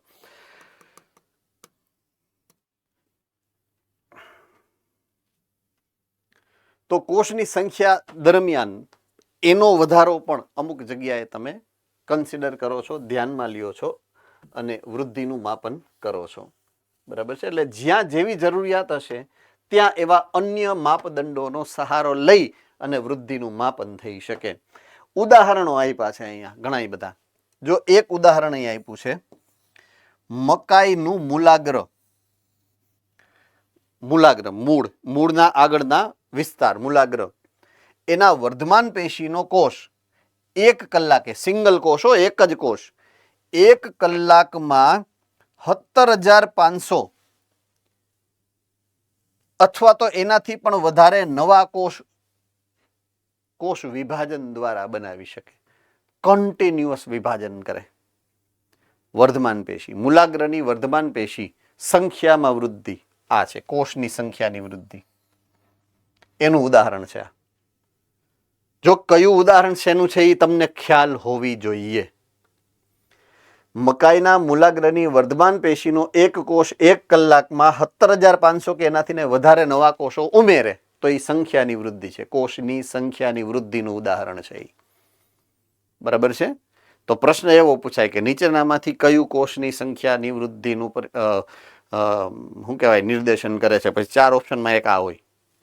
એટલે પ્રશ્ન એમાંથી આવી રીતે પૂછાય. તમને એમ થાય કે આવું તો ક્યાંય આપ્યું જ નથી, કોષની બહારનો પ્રશ્ન છે. પણ કોષની બહારનો ન હોય, આપણી સમજૂતીની બહારનો પ્રશ્ન થઈ જાય છે કયાક કરે. બરાબર છે. ઓકે, હાલો બીજા નંબરના ઉદાહરણની વાત કરું. બીજા નંબરનું ઉદાહરણ, તરબૂચ નો કોષ જ્યારે વૃદ્ધિ કરશે પોતાના કદમાં 3,50,000 ગણો વધારો કરી શકે. ઈયા એટલે કે કદમાં વૃદ્ધિ. કોષ રસ અંદર જાય, પાણી અંદર જાય. એટલે તો શું થાય કે કોઈ પણ તરબૂચ તો જોયું છે ને બધાએ? કોને કોને જોયું છે? તોય આમાં ઘણા હાથ ઉપર નથી કર્યા. બોલાને શું ગણવું મારે?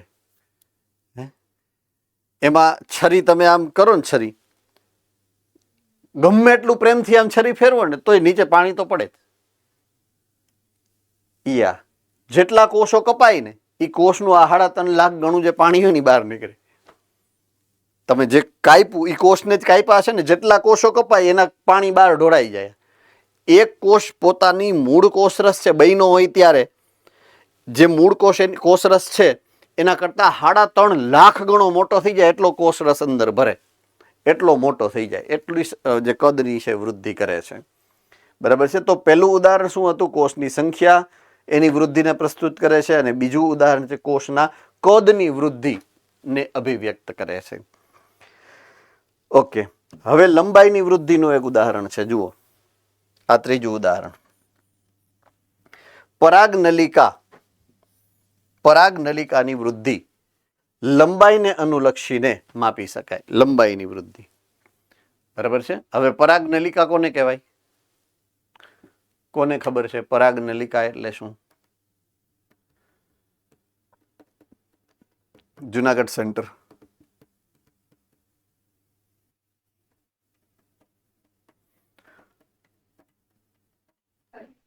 પરાગાશનથી બીજા શય સુધી જોડાયેલ નલિકા. લંબાઈ. Okay, Rajkot centre. Hello. Yes. પરાગનયન સમયે જ્યારે પુકેસર જે છે તે આવીને પરાગાસન પર બેહે ને એમાંથી જે નરજન્યુનું વહન માર્ગ હોય તેને પરાગનલિકા કહેવાય. ઓકે, સો જ્યારે પરાગરજ પરાગાસન ઉપર સ્થાપિત થાય, જો એ પરાગરજ સંગત પરાગરજ છે એટલે પોતાની જાતિની જ હશે, બરાબર છે, તો એ પરાગરજનું અંકુરણ થાય. પોઈન્ટ ટુ બી નોટેડ, યાદ રાખવાનો પોઈન્ટ છે. પરાગરજનું અંકુરણ થાય અહીંયા. એ અંકુરણ એટલે શું? તો કે પરાગ નલિકા બનવી. મેં આની પહેલા એક વખત સમજાવેલું છે આ, બરાબર છે. તો જ્યારે પરાગરજ સંગત હશે ત્યારે પરાગરજનું અંકુરણ થાય, અને પરાગરજનું અંકુરણ થાય ને એટલે પરાગ નલિકા ઉત્પન્ન થાય. આ જે નવી પરાગ નલિકા બનતી હશે ને એ નવી પરાગ નલિકામાં બે નરજન્યુ ઉત્પન્ન થાય સામાન્ય રીતે મોટા ભાગની સપુષ્પી વનસ્પતિઓમાં, બરાબર છે. બેવડું ફલન યાદ છે એટલે બે નરજન્યુ હોય, રાઈટ. તો એ પરાગ નલિકા લંબાઈમાં વધે. પરાગરજ જ્યાં હતી એટલે કે પરાગાસનથી છેટ એને લઈને ક્યાં જવાનું છે? નરજન્યુને છેટ બીજાશયની અંદર રહેલા અંડક સુધી જવું પડે. અંડકની અંદર નરજન્યુને છોડે તો ત્યાં સુધી લંબાઈ, એટલે લંબાઈની વૃદ્ધિનું એક ઉદાહરણ છે. ઓકે, હવે આ ક્ષેત્રફળનું એક ઉદાહરણ નીચે આપેલું છે. મેં કીધું એ પ્રમાણે પર્ણ કે પૃષ્ઠવક્ષીય પર્ણ. પૃષ્ઠવક્ષીય પર્ણ એટલે કયું કહેવાય? એક દડી કે દ્વિદડી? કોણ કહેશે ફટાફટ? ચાલો, જામનગર.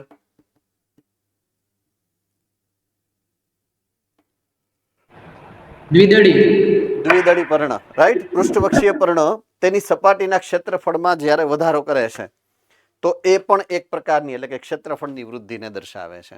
પહેલા નાનું હોય, પછી થોડુંક મોટું થાય, પછી થોડુંક મોટું થાય, પછી સંપૂર્ણ વિકસિત બને, બરાબર છે. પછી સુકાઈને ખરી જાય તો એ ક્ષેત્રફળમાં વૃદ્ધિ કરશે, રાઈટ. તો આ પ્રમાણે અલગ અલગ પ્રકારના માપદંડો વનસ્પતિના અલગ અલગ વિસ્તારમાં અલગ અલગ રીતની વૃદ્ધિને રિપ્રેઝન્ટ કરે છે, દર્શાવે છે. ચાલો, આમાં કોઈને કાંઈ ડાઉટ? કોઈને કાંઈ ડાઉટ છે આમાં મિત્રો? Okay, fine.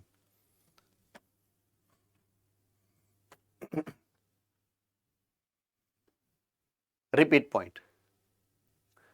વૃદ્ધિની પ્રક્રિયાઓ, એના તબક્કાઓ. હવે હું યાદ કરાવું તમારો જૂનો પોઈન્ટ. મૂળ, એના વિવિધ વિસ્તારો,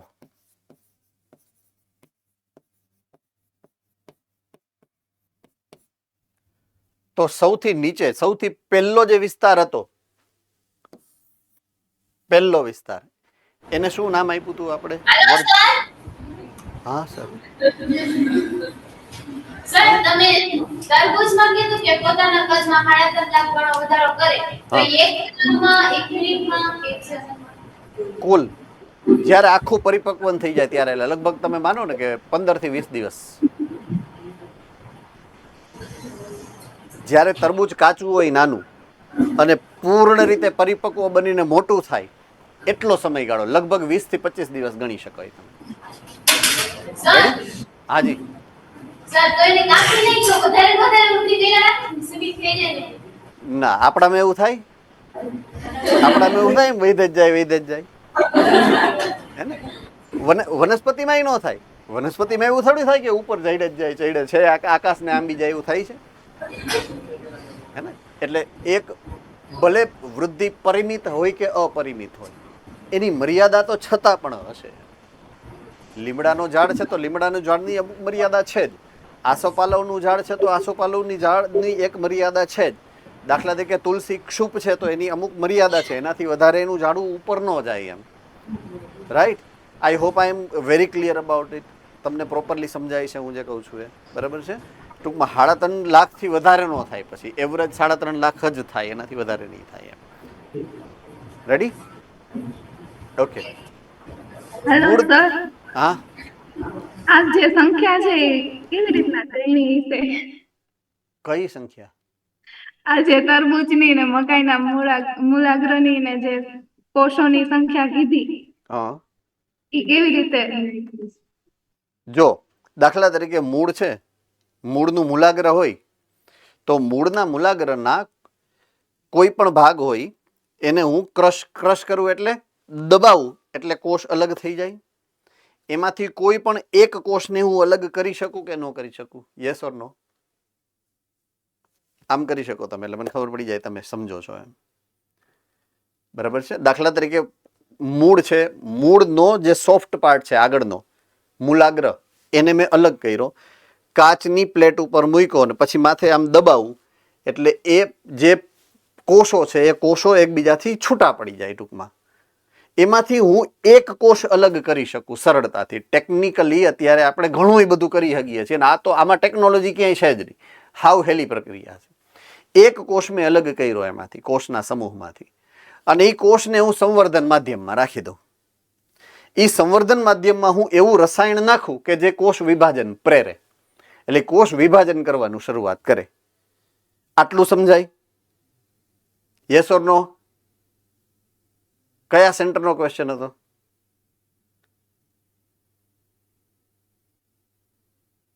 okay okay okay Junagadh centre. Okay. તો કોષ 1 કલાક પછી મેં એક જ કોષ નાખ્યો હતો પેટ્રી ડીશની અંદર સંવર્ધન માધ્યમમાં.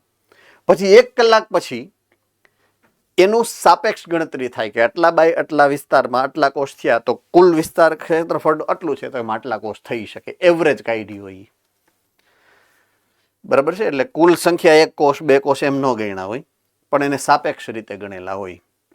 એટલે આ રીતે એની ગણતરી સામાન્ય રીતે થતી હોય છે.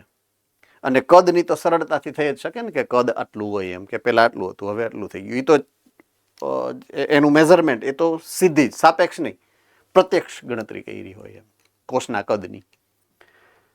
ઓકે. વિવિધ વિસ્તારો, મૂળના જે વર્ધમાન વિસ્તારો હતા, સૌથી પહેલો વર્ધમાન વિસ્તાર હતો, યાદ હોય તો કોને યાદ છે? એનરેસ કરો. વર્ધમાન વિસ્તારમાં થતી ક્રિયાવિધિ કઈ હતી? કોણ કહેશે? જામનગર. કોષ વિભાજન. બસ, તો એ તબક્કા નંબર 1 થઈ ગયો. પેલો તબક્કો વર્ધનશીલ તબક્કો, એટલે કે આ જે તમે ભણ્યા એ પાછું રિપીટ થયું છે, બરાબર છે?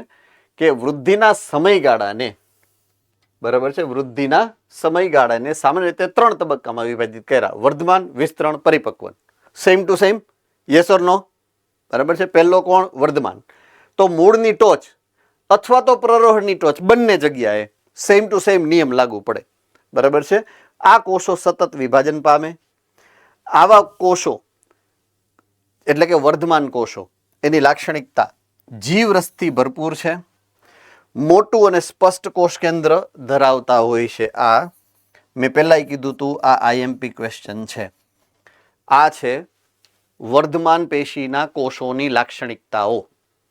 વર્ધમાન પેશીના કોષની લાક્ષણિકતા છે આ, બરાબર છે? કોષ દિવાલ પ્રાથમિક હોય, પાતળી છે અને સેલ્યુલોઝ યુક્ત છે, રાઈટ? એની અંદર કોષ રસીય તંતુ પ્લાઝ્મોડેસ્મેટા આવેલા હોય છે, કોષ રસ તંતુ આવેલા હોય છે, બરાબર છે? તો આ એના લક્ષણો છે. કોના લક્ષણો છે? વર્ધમાન પેશીના કોષના લક્ષણો છે. ઇમ્પોર્ટન્ટ પોઈન્ટ કહી શકાય એવો આ પોઈન્ટ છે.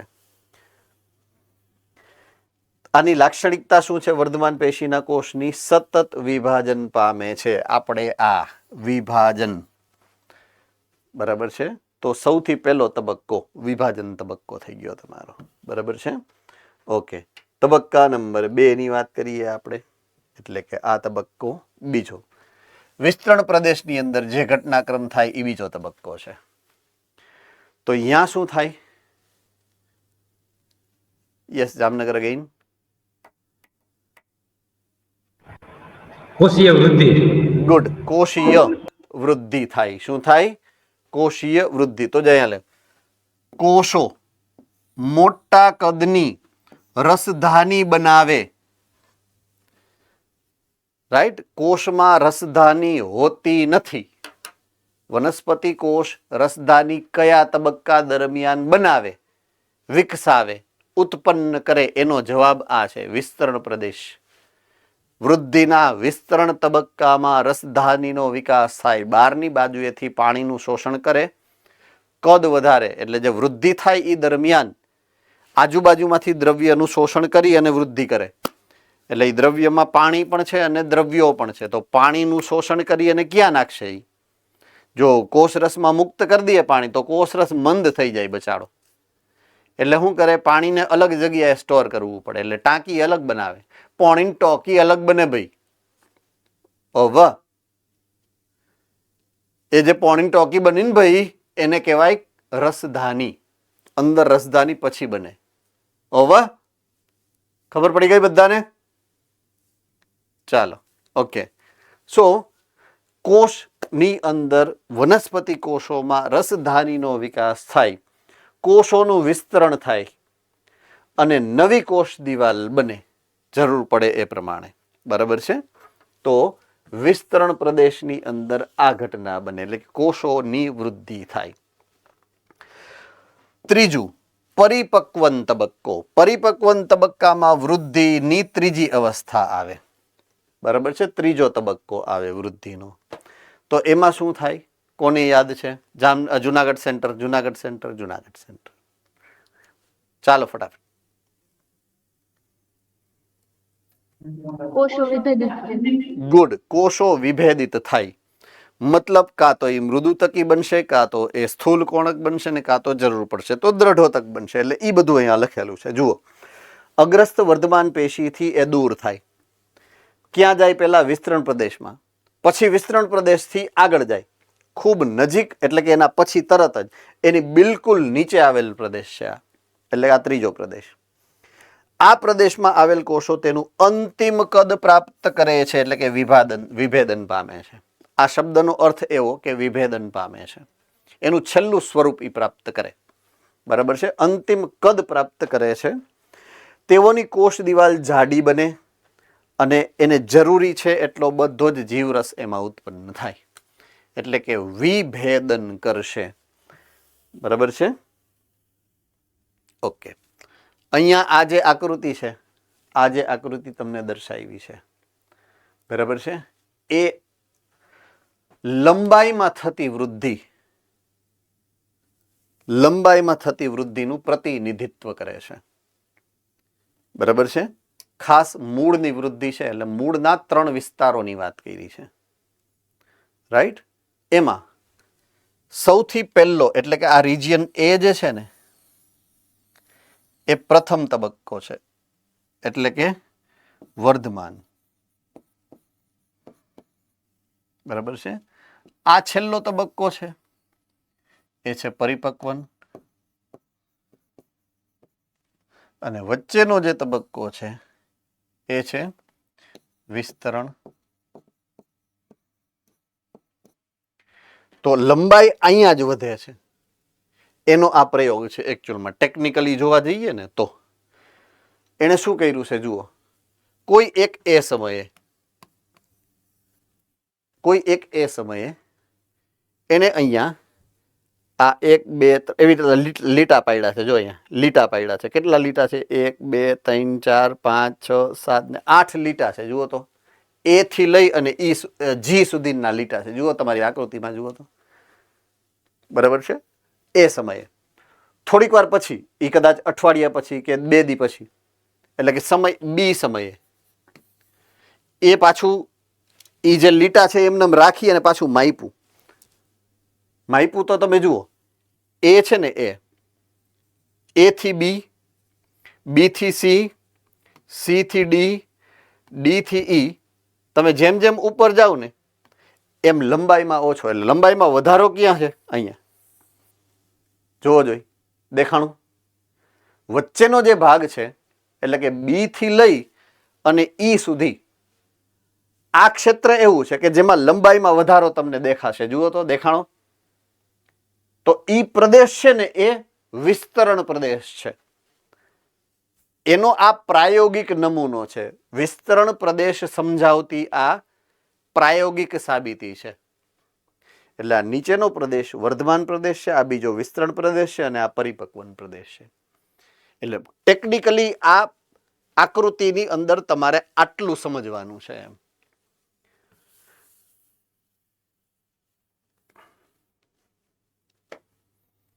ચાલો આમાં કોઈને નો સમજાણું હોય તો પૂછી શકો છો. બધાને સમજાઈ ગયું છે? પ્રોપરલી સમજાઈ ગયું છે? ઓકે.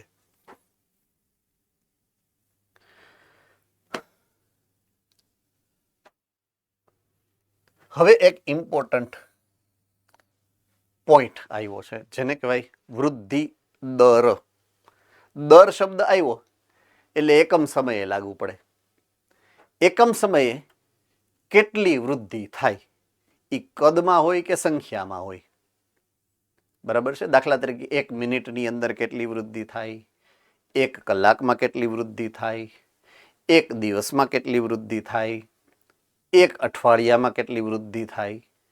તો એ શબ્દને આપણે વૃદ્ધિ દર તરીકે ઓળખીએ છીએ. બરાબર છે. તો વૃદ્ધિ દરનો અર્થ એ છે કે કોઈ પણ પેશી હશે કે કોઈ પણ કોષ હશે એ એકમ સમયમાં કેટલી વૃદ્ધિ દર્શાવે એનું જો માપન કરીએ આપણે, એને જો માપીએ તો એને વૃદ્ધિ દર કહેવાય.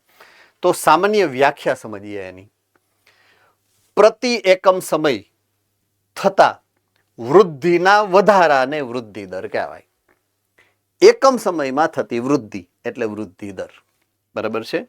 આથી વૃદ્ધિના દરને ગાણિતિક રીતે પણ તમે પ્રસ્તુત કરી શકો. એના 2 સ્વરૂપ છે. બરાબર છે. આંકડાકીય અને ભૌમિતિક. આંકડાકીય અને ભૌમિતિક આ 2 સ્વરૂપ છે એના.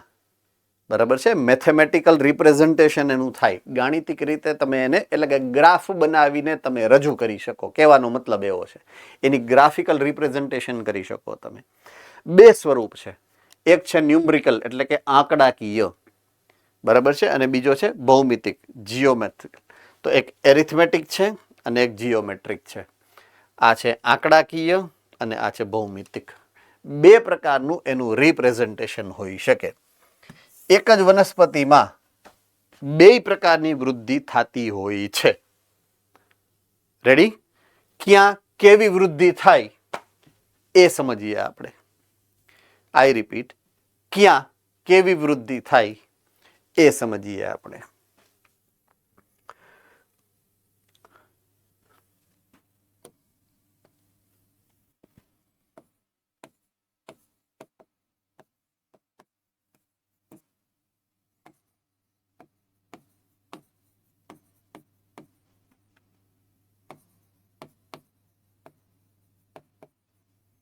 વનસ્પતિના કલર નહીં દેખાતો હોય મારા ખ્યાલથી.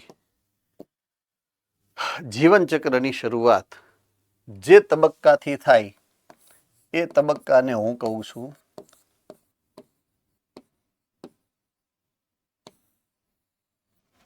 યુગ્મનજ.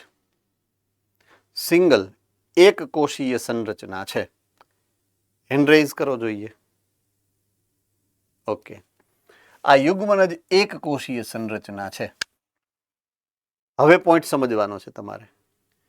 આ કોષ વિભાજન પામે એટલે 2 કોષ બનાવે. એકમાંથી 2 કોષ બને. ખબર છે? 2 કોષ વિભાજન પામે 4 કોષ બને. 4 કોષ વિભાજન પામે 8 કોષ બને. 8 કોષ વિભાજન પામે 16 કોષ બને, 32 કોષ બને, 64 કોષ બને. એમ કરતા કરતા આપણે ગણી ન શકીએ એવો કોષનો જથ્થો બને, જેને તમે કયો છો ભ્રૂણ અવસ્થા.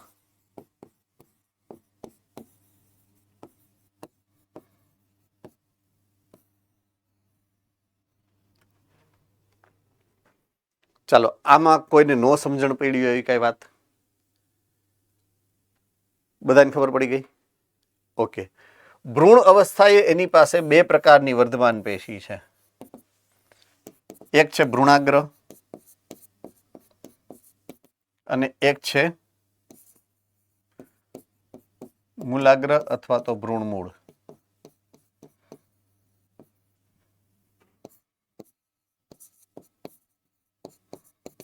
બરાબર છે? તો એની પાસે શું આવી ગયું? વર્ધમાન પેશી. શું છે આ? વર્ધમાન પેશી. હવે વર્ધમાન પેશીની વૃદ્ધિ કઈ રીતના થાય? વર્ધમાન પેશીના કોષોની વૃદ્ધિ આવી રીતના ન થાય. 1 માંથી 2, 2 માંથી 4, 4 માંથી 8. બરાબર છે? એવી રીતના ન થાય. વર્ધમાન પેશીના કોષોની જો કેવી રીતના વૃદ્ધિ થાય સમજાવું તમને. જુઓ, બધાનું ધ્યાન અહીંયા આવવું જોઈએ, દરેકનું ધ્યાન અહીંયા આવવું જોઈએ. થયું બધાનું ધ્યાન? ઓ, બધાનું ધ્યાન આમ બાજુ. ઓકે. આ કોષ વિભાજન પામ્યો. આ વર્ધમાન પેશીનો કોષ છે. 1 માંથી 2 કોષ બનાવ્યા. કેટલા કોષ બનાવ્યા? 2. એક એમનેમ રીએ, વર્ધમાનનો વર્ધમાન. આ કેવો હતો? વર્ધમાન. એક કોષ એમનેમ રીએ, એક કોષનું વિભેદન થાય. એટલે કે આ હવે વિભાજન નહીં પામે. આટલું સમજાય? ઓકે. હવે આ વર્ધમાન છે એટલે એ વિભાજન પામશે. એટલે અહીંયા થઈ ગયા 2 કોષ. 2 માંથી 1 વર્ધમાન રહેશે અને 1 નું વિભેદન થઈ જશે. બરાબર છે? આ કોષ તો એમનેમ રીએ.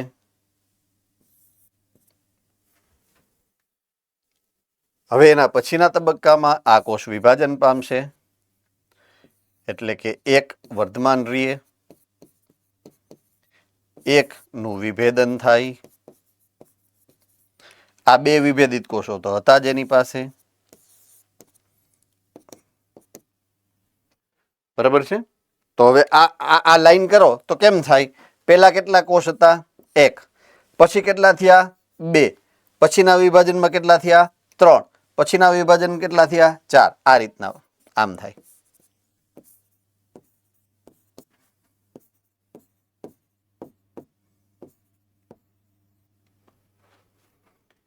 અહીંયા કેમ થયા જુઓ? 1 માંથી 2, 2 માંથી 4, 4 માંથી 8, 8 માંથી 16, પછી ઇન્ફિનિટિવ થયા. આમાં 1 2 3 4 5 એવી રીતના ઇન્ફિનિટિવ થાય. આટલું સમજાણું કે નહીં? આને શું કહેવાય? આંકડાકીય. શું કહેવાય? આંકડાકીય, એરિથમેટિક. આને કેવું કહેવાય? ભૌગોલીય, જીઓમેટ્રિકલ. બરાબર છે? જીઓલોજિકલ.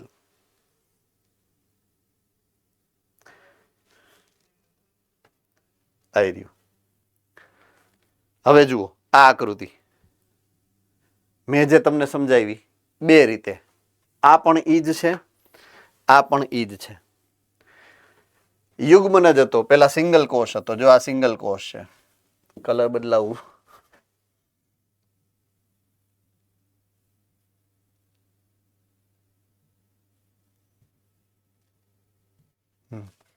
પેલા સિંગલ કોષ હતો. એમાંથી આ 2 કોષ બન્યા. આ 1, આ 2. પછી એનું પાછું વિભાજન થયું 4. 1 2 3 4. બરાબર છે? આ 4 કોષ બન્યા. 4 માંથી આ 1 2 3 4 5 6 7 8 કોષ બન્યા. અને એમ 8 માંથી 16 કેટલાય બધા કોષ. આ કોષ આ ભ્રૂણાગ્ર છે. ભ્રૂણાગ્રમાં આ આવી વર્ધમાન પેશી. વર્ધમાન પેશી શું કરે? એમ નંબરીએ અને 1 1 કોષ ઉમેરે. એટલે અહીંયા સૌથી પહેલું આ જે પ્રકારનું વિભાજન છે, વૃદ્ધિ દર છે, પહેલો વૃદ્ધિ દર. આ એક એવો છે તો કે ભૌમિતિક છે. આ ભૌમિતિક છે. આઈ રહ્યું જીઓમેટ્રિક, જો ઉપર લખેલું જ છે તમારી બુકની અંદર, બરાબર છે.